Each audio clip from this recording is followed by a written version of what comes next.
As the Trump administration seeks to tighten immigration laws, Oakland is standing firm when it comes to protecting immigrants. Their school district is seeing an increase in enrollment of unaccompanied minors who are fleeing violence and seeking asylum. KTVU's Cristina Rendon tells us that one high school has long opened its doors to these children. I think this high school, it's a place where I've gotten a lot of opportunities. Leo Limas is like any other teen at Oakland International High, studying, hanging out with friends, getting ready for prom. But his life story is far from typical. Leo was born in El Salvador. Sometimes I get sad because we know where we come from, and then knowing that we are here, and then start thinking about what we left behind. Leo's parents came to Oakland when he was an infant. He stayed in El Salvador with his aunt, but says violence and gangs made it too dangerous to go to school. At just 14, Leo set out on foot with other boys, bound for the U.S. It was kind of hard because I walked a lot in Guatemala and Mexico. But I took cars and in a bus. And I remember in Mexico, I had to walk in the mountain for 2 weeks. There was a time where I couldn't walk no more. After a month-long journey, Leo was detained at the border in South Texas, then released to his parents in Oakland. The 19-year-old says his asylum case is still pending. I hope that I get a good answer soon so that I can be legally here. 18-year-old Benita Lorenzo is a senior this year. Vino con mi hermano. She says she left Guatemala a few years ago with her brother and sister after their mother died.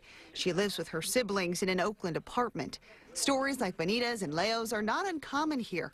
Oakland International High specifically serves the needs of newly arrived immigrants and refugees. Among these newcomer students are many unaccompanied minors. We've had unaccompanied minors forever, since we opened. However, in the last 5 years is when we saw this big influx of Central American boys, largely, and now they comprise about 30% of our student body. Oakland Unified School District has the second highest number of unaccompanied minors in the state, behind Los Angeles. This year, there are roughly 2,800 newly arrived immigrants. Nearly 600 are children who fled their home countries without their parents.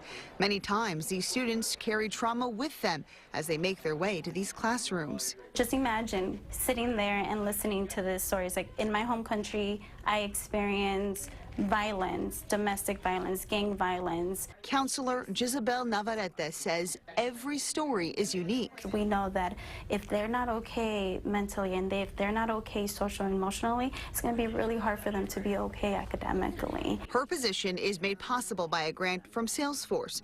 Grant money makes up the majority of the $2.1 million OUSD spends on additional services for newcomer students each year.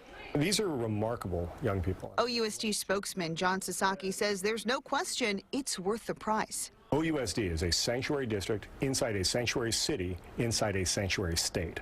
And so we are very focused on making sure that the young people who come here, no matter where they came from, no matter how they got here, succeed in our world. Oakland International says it has a high success rate.